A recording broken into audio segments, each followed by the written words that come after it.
Welcome back to the art studio. This is Mrs. Lapka, and this is part 4 on our series on creating our own Ndebele house. Now, the last few days we focused on creating the structure or the walls of our Ndebele house, and we painted or colored them and cut out our windows and doors. We also worked on making our thatched roof. So I've got 2 here, but you are only required to do 1. It's your choice how many you want to do. But today we're going to be assembling our walls to our roofs and finishing up our Ndebele houses. So we've created our walls and our thatched roofs, and I'm going to show you how to put them together.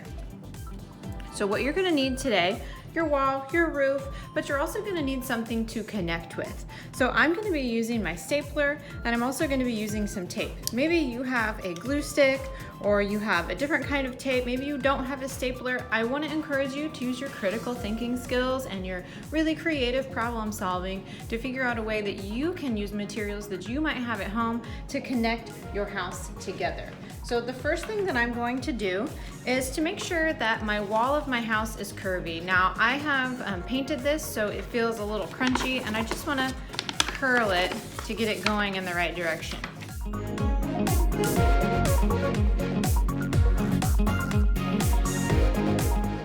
So I've made this round circle, and now I'm ready to connect these 2 edges. Now, if you have a glue stick, you could run some glue there. If you have like a wet Elmer's glue, you may have to hold it together for a while it's drying. If you have tape and wet glue, you might think about running a little line of glue underneath here and then taping it shut, both on the inside and the outside, to help hold it together while it's drying.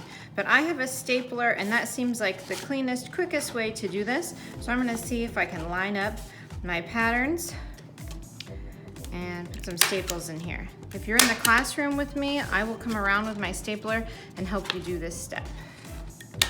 Friends at home, I know you're gonna use your creativity to find a way to make this work for you. You guys are always super creative.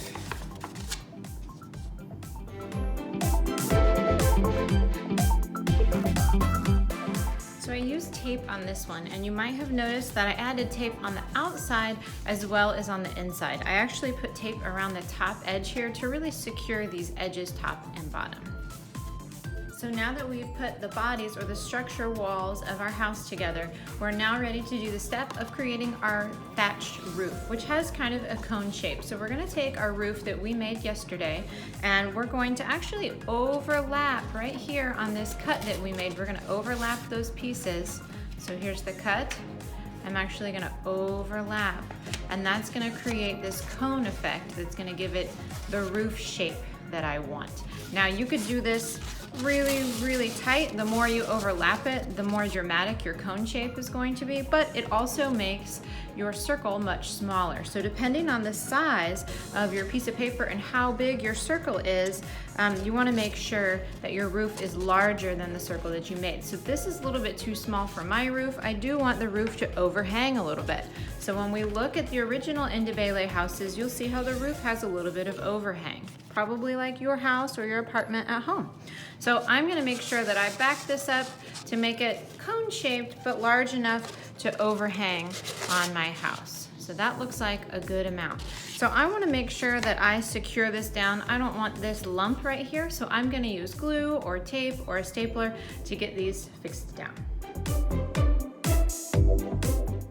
So now that I've created my cone shape for my thatched roof, I want to, of course, attach it to the body of my house. I'm going to use the same materials here. Tape is really the best way to go. I can tape right inside the inside. If I hold my cone upside down, I can set this and make sure that my hangover edge is the same width all the way around, and then I can use some tape to stick down on the inside. If you have some glue, you could run some glue in there, or you might even create some strips of paper, put some glue on that strip, and then you can put it in here like a band-aid to hold it together. You could actually use band-aids if you wanted to. You guys be creative. Here we go.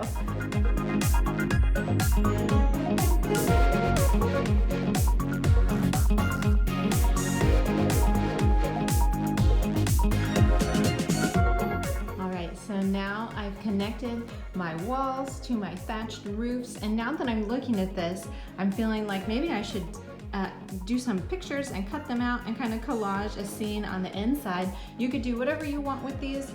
If you want to decorate them further, you can, but at this point, this is the end of the steps for this project. Look at my helper back here. Hi, Ula, are you my helper? If you're finished with your Ndebele house and you're looking for some more relaxing, creative coloring vibes to do, I have included a PDF, a printout of some coloring pages you can do that are African inspired. So we have some really beautiful, strong African queens that have really cool patterns. I love her head wrap on that one. And I've got a Zintegel style African animal, it's a lion, and of course some African inspired patterns. This could be a really cool rug that you can color and cut out and put in your Ndebele house.